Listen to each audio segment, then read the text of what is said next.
Sir ஹராவோட audio லான்ச்சில் Bhagyaraj sir வந்து ஒரு விஷயம் சொன்னார். மோகன் வந்து ரொம்ப லக்கி பர்சன். அவரோட பணியாற்றின எல்லா மியூசிக் டைரக்டரோட எல்லா பாட்டுமே ஹிட்டு. இளையராஜா சார், எம்எஸ்வி, இளையராஜாவும் எம்எஸ்வி சேர்ந்த விஷயங்கள், லக்ஷ்மிகாந்த் பியாரிலால், கேவி மகாதேவன், சங்கர் கணேஷ், அந்த வரிசையில் இப்போ ஹரா படத்துல ஒரு புது மியூசிக் டைரக்டர் பண்ணி அதோட பாடல்களும் பெருசா ஹிட் ஆகி பெருசா பரபரப்பா போயிட்டு இருக்கு.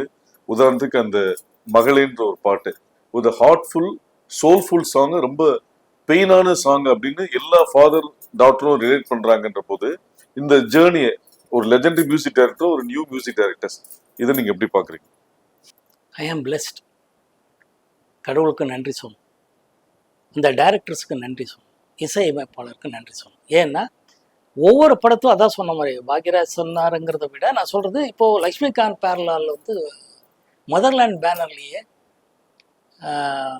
பொதுவாக மதர்லேண்ட் பேனர்லாம் இளையராஜா சார் தான் சொல்றது, அதுதான் எல்லாமே அந்த படங்கள். பட் ஒரு படம் உயிரே உனக்காகங்கிற படம் லக்ஷ்மிகாந்த் பேரலால், ஆல் சாங்ஸ் ஒரு சூப்பர் ஹிட், படமும் சூப்பர் ஹிட். அது இறைவனுக்கு நன்றி சொல்றது தவிர வேற என்ன இருக்கு நமக்கு?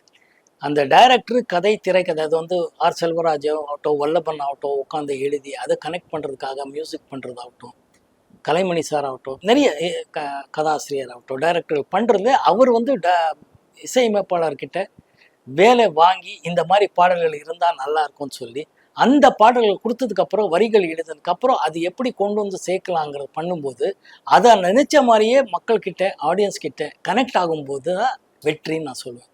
அது வந்து